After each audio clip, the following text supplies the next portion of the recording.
چھوڑ آئے ہیں۔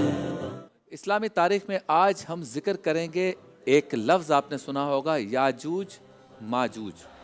اب اس کے بارے میں خیال یہ ہے کہ یہ قرآن میں بھی آیا لفظ، اور خیال یہ ہے کہ یہ ایک قوم کا نام ہے۔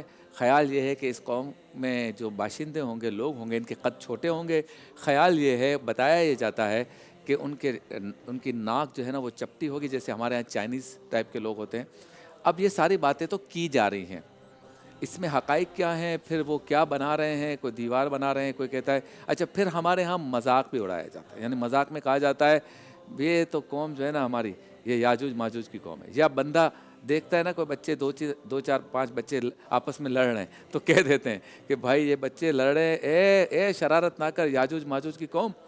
تو کیا ایسا کہنا چاہیے، اس پر پوچھیں گے۔ تو آپ میں سے مفتی صاحب آپ اسٹارٹ کریں، پھر مفتی صاحب آپ۔ جی دیکھیں، یاجوج ماجوج کا آپ نے ذکر کیا، یہ قیامت کی علامات کبریٰ میں سے ہے۔ اچھا یاجوج ماجوج کا ظاہر ہونا، اچھا اور یہ ایک باقاعدہ قوم ہے جو قرب قیامت میں ظاہر ہوگی، اور ان کے ذریعے سے زمین پر شر آئے گا۔ اچھا اور یاجوج ماجوج جو ہے وہ بنیادی طور پر استعارہ شر ہے۔ اچھا وہ جو ہمارے یہاں کہا جاتا ہے نا یہ یاجوج ماجوج کی اولاد ہے، یا یہ یاجوج ماجوج ہے، تو وہ بطور شر کہتے ہیں کہ کوئی بندہ شریر ہو نا تو اس کو کہہ دیا جاتا ہے۔ اچھا تو یہ کوئی اولیاء کا طبقہ تو نہیں ہے کہ گستاخی ہو جائے گی، بطور شر ایسے لوگ ہوتے ہیں۔ یعنی اگر آج ہم اپنے معاشرے کے حوالے سے بات کریں تو شر کے اعتبار سے ایک ایسی قوم ہے جن کی حرکتیں وہی ہیں جو یاجوج ماجوج کی ہوں گی قرب قیامت نام میں۔ نہیں لے سکتے، نام پھر جی ہاں، مفتی اسحاق صاحب سے لے لیں گے۔ نام قوم کا، جی ہاں بالکل ایسا ہی ہے۔ تو اب اس طرح کے لوگ پائے جاتے ہیں۔ تو بہرحال قرب قیامت میں ایک قوم آئے گی۔ بعض لوگوں نے اس کو یوں کہہ دیا کہ یہ کوئی قوم نہیں ہے، اچھا اور بعض لوگوں نے اسے ٹیکنالوجی کے ساتھ جوڑ دیا کہ یاجوج ماجوج کے زمانے سے مراد ٹیکنالوجی کا زمانہ ہے۔ اچھا اور بعض لوگوں نے اسے چائنا کے ساتھ بھی جوڑا ہے، جو آپ نے ذکر کیا ہے کہ یہ قوم جو ہے نا اس کی شباہت اور اس کی بناوٹ جو ہے وہ یاجوج ماجوج والی ہے۔ تو احادیث میں جو یاجوج ماجوج کا تذکرہ آیا ہے اس سے مراد چائنیز نہیں ہے، ون لائنر یہ ہے، ذہن میں رکھ لیں۔ اور اس کا جو یاجوج ماجوج کا ظہور ہے یا اس قوم کا آنا ہے وہ حضرت عیسیٰ علیہ السلام کے نزول کے بعد ہے۔ یعنی جو اس کی ترتیب ہے علامات کی، ان میں پہلے حضرت عیسیٰ علیہ السلام آئیں گے، اس کے بعد جو ہے وہ یاجوج ماجوج کا ظہور ہوگا۔ ایون دجال کا بھی جو آنا ہے وہ پہلے ہے، ٹھیک ہے؟ یاجوج ماجوج کا آنا دجال کے بھی بعد ہے۔ تو ابھی تک یہ تو کنفرم ہے کہ دجال نہیں آیا، یہ بھی کنفرم ہے امام مہدی علیہ السلام نہیں آئے، یہ بھی کنفرم ہے کہ حضرت عیسیٰ علیہ السلام کا نزول نہیں ہوا۔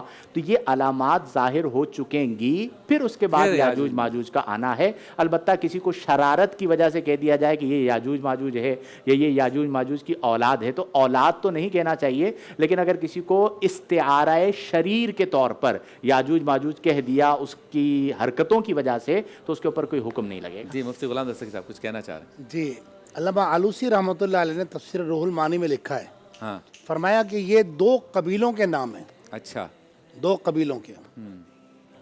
اور علامہ ساوی علیہ الرحمہ نے بھی لکھا ہے، علامہ خازن نے بھی لکھا ہے، اور انہوں نے کہا کہ یہ دو قبیلے ہیں اور دو اشخاص کے نام نہیں ہیں، دو بڑے قبیلوں کے نام یعنی ہیں۔ یاجوج الگ قبیلہ ہے، ماجوج الگ ہے؟ جی، دو قبیلوں کے نام ہیں، اور یہ اتنے شرارتی ہوں گے کہ حضرت سکندر ذوالقرنین نے جو دیوار قائم کی، بڑا طویل واقعہ قرآن پاک میں اللہ نے بیان فرمایا ہے، اور فرمایا کہ جب یہ ظاہر ہوں گے نا، یہ اتنی کثرت سے تعداد میں نکلیں گے، اور یہ بات علامہ سامی نے لکھی ہے، فرمایا جس دریا سے گزریں گے اس دریا کا پانی پی جائیں گے، اچھا جس کھیت سے گزریں گے سارے کھیت کھا جائیں گے، انسانوں کو قتل کریں گے۔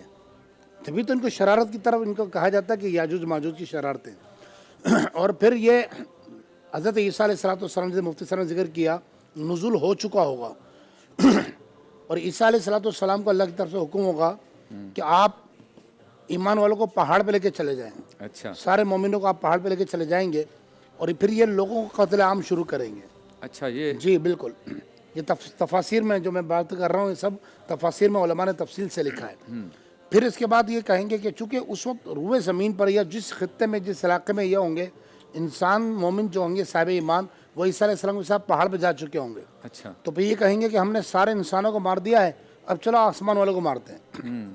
یہ کہنے کے بعد یہ آسمان کی طرف تیر چلائیں گے۔ اچھا تفسیر جلال الدین امام جلال الدین سیوطی لکھتے ہیں کہ اللہ کی قدرت یہ ہوگی کہ جائیں گے وہ تیر اوپر، لیکن جب وہ واپس پلٹ کے آئیں گے تو خون آلود ہوں گے.